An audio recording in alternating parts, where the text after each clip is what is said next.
उनका कहना ये है कि मोरालिटी जो है वो दकियानुसी चीज है, मोरल नहीं होना चाहिए बंदे को। हाँ, मतलब शादी वगैरह का कॉन्सेप्ट भी गलत है, मतलब लिव इन रिलेशनशिप सही है, ये है वो है, और फिर तो एथिस्ट का जो लिविंग लॉजिक लिविंग होता है। रिलेशन में कौन सी साइंस है भाई? जरा साइंस बताएं, इसके पीछे कौन सा फॉर्मूला है? सर थ्योरी मेरे ऑफ को तो नहीं रिलेटिविटी। पता। हाँ उन्होंने कहा कि भाई रिलीजन ने इतने दिनों तक रूल किया तो कोई साइंटिफिक तरक्की नहीं थी, अब जी साइंटिफिक एडवांसमेंट हुआ है।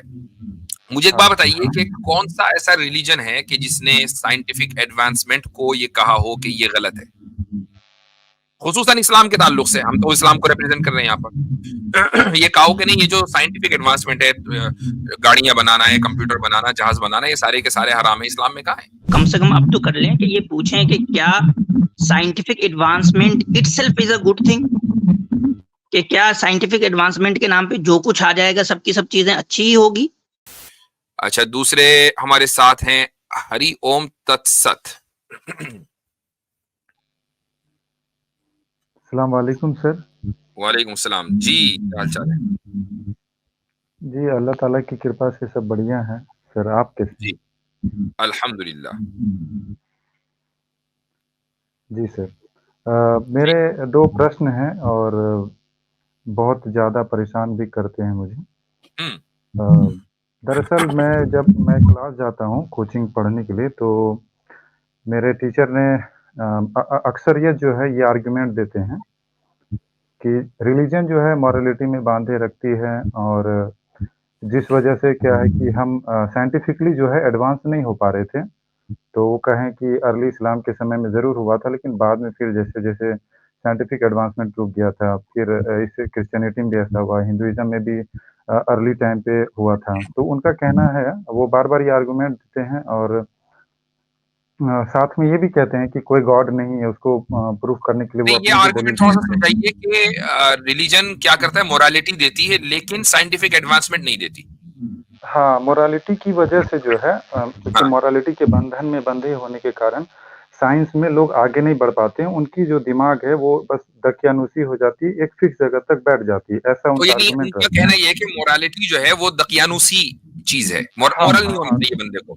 हाँ, मतलब शादी वगैरह का कॉन्सेप्ट भी गलत है, मतलब लिव इन रिलेशनशिप सही है, ये है वो है, और फिर तो एथिस्ट का जो लिविंग लॉजिक लिविंग होता है। रिलेशन में कौन सी साइंस है भाई? जरा साइंस बताएं, इसके पीछे कौन सा फॉर्मूला है? सर थ्योरी मेरे ऑफ को तो नहीं रिलेटिविटी। पता। हाँ, नहीं, उन्होंने इसका, इस पर मैंने जब बल्कि कहा कि बल्कि सर, थ्योरी ऑफ इररिलेटिविटी है तो। हाँ, मैंने जी। इस पे जब कहा तो उन्होंने कहा कि जब देखिए लड़कियां बाहर आईं और ये सब जब समाज के नियम टूट रहे हैं, तो आज देखिए साइंस कितना एडवांस हो रहा है, लोग आगे बढ़ रहे हैं, और रिलीजियस तो इतना समय से रूल किया, कहाँ एडवांस हो पाए। तो उन्होंने ये दलील दी, और उन्होंने ये भी कहा, और ये हालांकि ये ईश्वर नहीं है, उस पे उन्होंने लॉजिक दिया कि पूरे यूनिवर्स में हर चीज अनसर्टेन है, तो नहीं देखें, इसीलिए एक मिनट, ये अलग, एक दो अलग अलग सवाल है, अभी एक ही पर बात करते हैं। उन्होंने कहा कि भाई रिलीजन ने इतने दिनों तक रूल किया तो कोई साइंटिफिक तरक्की नहीं थी, अब जी साइंटिफिक एडवांसमेंट हुआ है। मुझे एक बात हाँ। बताइए कि कौन सा ऐसा रिलीजन है कि जिसने साइंटिफिक एडवांसमेंट को ये कहा हो कि ये गलत है, खुसूसन इस्लाम के ताल्लुक से? हम तो इस्लाम को रिप्रेजेंट कर रहे हैं यहाँ पर। ये कहो कि नहीं ये जो साइंटिफिक एडवांसमेंट है, गाड़ियां बनाना है, कंप्यूटर बनाना, जहाज बनाना, ये सारे के सारे हराम है, इस्लाम में कहा है? नहीं, ये मतलब उनका कहना है कि इवॉल्व जो पिछले लास्ट 300 ईयर में हुआ है, तो जी। वो पहले नहीं हो पाया था उतना ज़्यादा, ये वो कह रहे थे।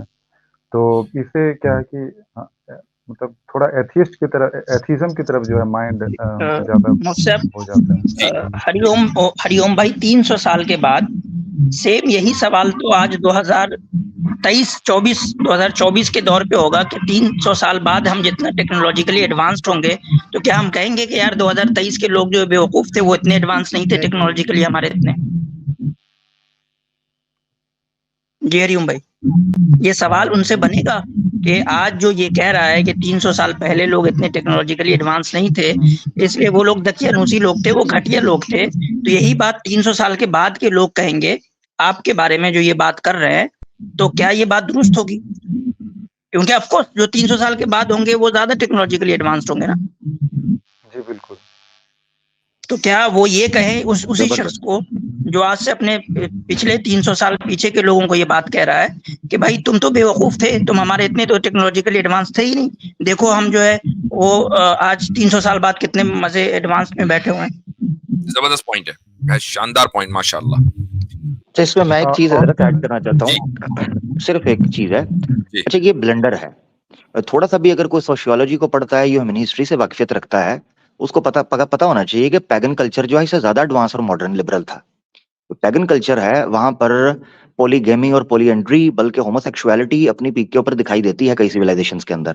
तो जो इन्होंने ह्यूमन सोशियोलॉजी यानी सैमुअल की आप किताब पढ़ें जिसने क्लैश ऑफ सिविलाइजेशंस लिखी है, उसमें नक्शा खींचा है। उर्दू में को पढ़ना चाहता है तो उस बाजार में आगा शोरश काश्मीरी साहब की पीडीएफ किताब पढ़े, तो पता चलता है कि ह्यूमन हिस्ट्री के अंदर जापान की हिस्ट्री है, चाइना की हिस्ट्री है, इजिप्ट की हिस्ट्री है, इंडिया की हिस्ट्री है, ग्रीक है, ये सारी सिविलाइजेशन को अगर आप पढ़ेंगे तो आपको पता चलता है कि वो बहुत ज्यादा एडवांस और मॉडर्न थे according to this inverted commas definition.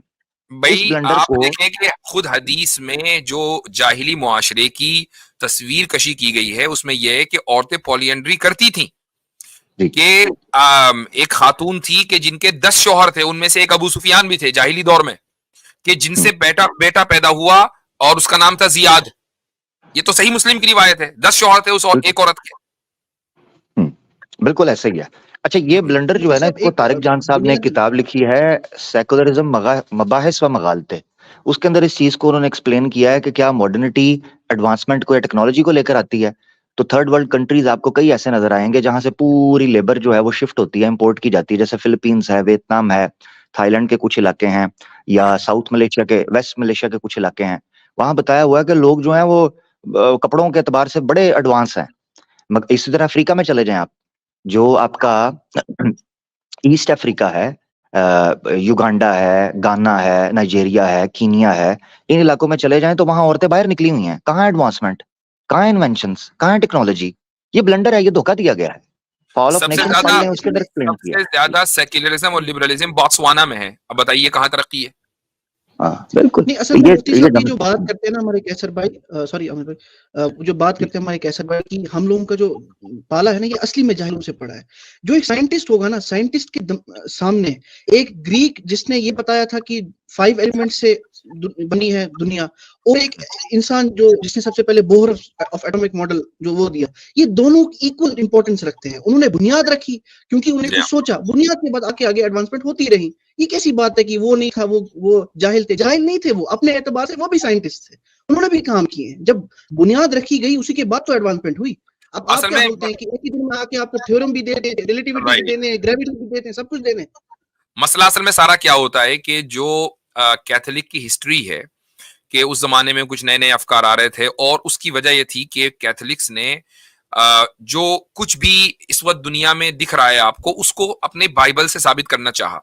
तो जब साइंस ने उसको गलत साबित किया, गलत करार दिया, तो ये लोग बौखला गए और कुछ साइंटिस्ट को इन्होंने सजा वजा भी दे दी, कुछ को दी, सबको नहीं दी। अब वो लिबरलों ने इतना ज्यादा उसको मशहूर किया और कहा कि रिलीजन जो है वो साइंस के खिलाफ होता है। हालांकि ये एक पॉप कल्चर था, पॉप कल्चर नहीं, पोप कल्चर था कि जो साइंस के खिलाफ था। लेकिन उसके आप ये रिजल्ट निकालना कि सारे मजाहिब साइंस के खिलाफ होते हैं या साइंटिफिक एडवांसमेंट के खिलाफ होते हैं, ये गलत है। हम साइंटिज्म के खिलाफ हैं, साइंस के खिलाफ नहीं है। मुफ्ती साहब, इसमें इन लोगों ने ना, जो सेकुलर एथिस्ट सेकुलर लोग हैं, उन्होंने ये प्रोपेगेंडा भी किया है क्रिश्चियनिटी के खिलाफ। क्रिश्चियनिटी ने जो कुछ भी उनके खिलाफ किया है वो साइंसी बुनियादों पे किया है। मिसाल के तौर पे गैलीलियो ने कहा कि जमीन जो है वो घूमती है, तो उसका रद्द उन्होंने साइंटिफिक एक्सपेरिमेंट के जरिए किया। उन्होंने ऐसा नहीं है कि उन्होंने कहा सिर्फ और सिर्फ बाइबल को पेश किया, उन्होंने बाइबल के साथ साथ अपने साइंटिफिक एक्सपेरिमेंट को भी पेश किया कि भाई तुम्हारी थ्योरी को अगर हम मान लें तो फिर तो ये दुनिया एग्जिस्ट ही नहीं करनी चाहिए। फिर उन्होंने कई सारे एक्सपेरिमेंट करके भी उनको दिखाए, और ये बात उस वक्त तक फिर काबिल कबूल नहीं हुई जब तक कि न्यूटन ने आके ग्रेविटी का थ्योरी नहीं दिया, तब तक वो जो गैलीलियो के ऊपर जो इश्कालात थे वो हल नहीं हुए।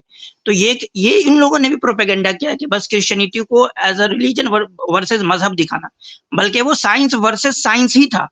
मतलब कि उस वक्त के जो एस्टैब्लिश्ड, जैसे कि मिसाल के तौर पे आज अगर कोई बंदा किसी एस्टैब्लिश्ड साइंटिफिक फैक्ट के खिलाफ बात करे, जिसको ये लोग एक एस्टैब्लिश्ड साइंटिफिक फैक्ट मानते हैं, हालांकि ये कितने ज्यादा अपने आप को कहते हैं कि हम टॉलरेंट हो गए नॉलेज में को लेकर के और अलग अलग इनके आरा को लेके, उसके बावजूद अगर कोई मिसाल के तौर पे कोई बंदा आता है और किसी ऐसे यानी ग्रेविटी के खिलाफ कोई बात करने लगे, साइंटिफिक उसूल में ही करने लगे, तो उसका धराधर ये लोग रद्द करेंगे, गर्चे उसका प्रोसिक्यूशन तो नहीं करेंगे लेकिन रद्द करेंगे।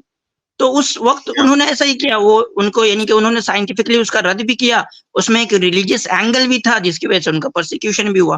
तो इसको सिर्फ और सिर्फ रिलीजन पर सही, उसकी सबसे बड़ी मिसाल फ्लैट अर्थर्स है ना, तो फ्लैट अर्थर्स का किस तरह जी। मजाक उड़ाया जाता है। जी बिल्कुल बिल्कुल। जी, वो कौन सा रिलीजियस लोग हैं। जी जी जी, अच्छा भाई ठीक है। हाँ, मैं कह रहा हूँ हरिओम, ये पॉइंट समझो कि है ना, मटेरियल डेवलपमेंट को साइंटिफिक डेवलपमेंट नहीं समझो। 300 साल में मटेरियल डेवलपमेंट बहुत हुई है, कोई इनकार नहीं करता। लेकिन देखो, जैसे अभी हम हेलीकॉप्टर देखते हैं, क्या डेवलपमेंट है, इतना कोई इंटेलिजेंट बंदा होगा।